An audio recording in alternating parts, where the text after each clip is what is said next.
Hello guys, welcome back to our channel. So இன்றைக்கான lunch box recipe என்னென்னு பார்த்தீங்கன்னா vegetable stuffed chapati தான் பண்ண போகிறோம். சைடிஸ்க்கு எக்கு அண்ட் ரொம்ப டேஸ்ட்டாக ரொம்பவே ஈஸியாகவும் பண்ணலாம். இதுக்குன்னு தனியாக குருமாவோ இல்லை சால்னாவோ வைக்கணும்னு அவசியம் இல்லை, அப்படியே சாப்பிடலாம். ரொம்ப டேஸ்ட்டாக இருக்கும். இப்போ தான் நம்ம சேனல் ஃபஸ்ட் டைம் பார்க்குறீங்க அப்படின்னா மறக்காம சப்ஸ்கிரைப் பண்ணி வச்சுக்கோங்க. ஏன்னா இந்த மாதிரி lunch box video, hotel style food, shopping vlog இந்த மாதிரி கண்டென்ட் போடுறதா இருக்கும். அதுக்காண்டி உங்களுக்கும் யூஸ்ஃபுல்லாக இருக்கும்.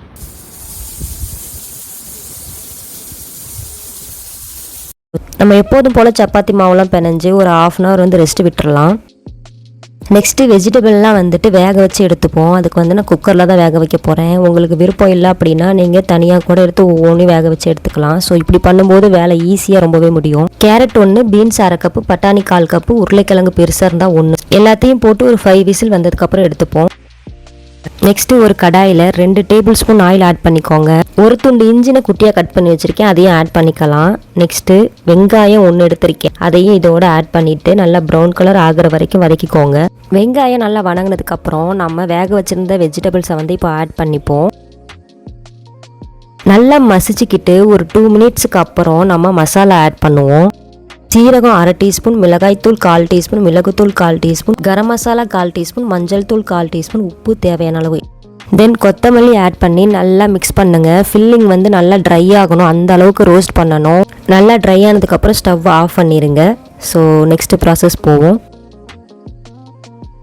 இது 2 விதமாக பண்ணலாம். ஒன்று நான் வீடியோவில் காட்டுற மாதிரி சப்பாத்தி எப்போதும் போல் போட்டு அதுக்கு மேலே இந்த ஸ்டஃபிங்கை வச்சு ரோல் பண்ணி எடுத்துக்கலாம். அப்படி இல்லை அப்படின்னா சப்பாத்தி மாவை லைட்டாக தேய்ச்சி அதுக்கு மேலே இந்த ஸ்டஃபிங்கை உருண்டை பிடிச்சி அதுக்கு மேலே வச்சு லைட்டாக வந்து க்ளோஸ் பண்ணி அப்படி கூட தேய்ச்சி நீங்கள் போட்டு எடுத்துக்கலாம். உங்களுக்கு இந்த 2த்துல எது ஈஸியாக இருக்கோ அதை ஃபாலோ பண்ணிக்கோங்க. நான் வீடியோவில் காட்டுற மாதிரி தான் பண்ணிக்கிட்டேன், ஏன்னா எனக்கு இது ரொம்ப ஈஸியாக இருக்கும். அதனால தான் இப்படியே வைக்காமல் ஒரு சப்பாத்தி வந்து கட் பண்ணி நான் 4 பீஸாக எடுத்துக்கிட்டேன்.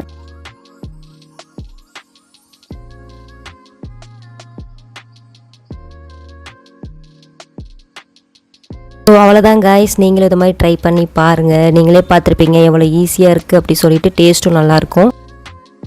நெக்ஸ்ட்டு பாயில் எக் அப்படியே கொடுத்தோம் அப்படின்னா சாப்பிட மாட்டாங்க. ஸோ லைட்டாக ஆயிலில் பெப்பர் சால்ட் எல்லாம் ஆட் பண்ணி 2 மினிட்ஸ் ஃப்ரை பண்ணி எடுத்துக்கிட்டேன். அவ்வளோதான் காய்ஸ், இன்றைக்கான லஞ்ச் பாக்ஸ் ரெடி ஆகிடுச்சு. ஸோ இன்றைக்கி நான் 2 சப்பாத்தி தான் கொடுத்து விட போகிறேன்.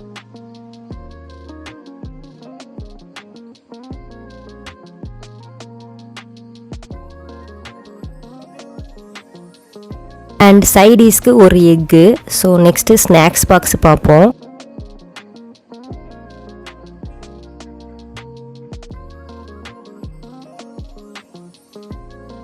ஸ்நாக்ஸுக்கு ஸ்வீட் கார்ன் ஒரு குட்டி கப்பில் கொடுத்துருக்கேன். அண்ட் வந்து திராட்சை வந்து கொஞ்சமாக, திராட்சை எப்போதும் நீங்கள் கொடுக்குறீங்க அப்படின்னு வாட்டரில் சால்ட் மஞ்சத்தூள் ஆட் பண்ணி ஒரு 10 மினிட்ஸ் கிட்ட இந்த திராட்சை ஊற வச்சு அதுக்கப்புறம் கொடுங்க.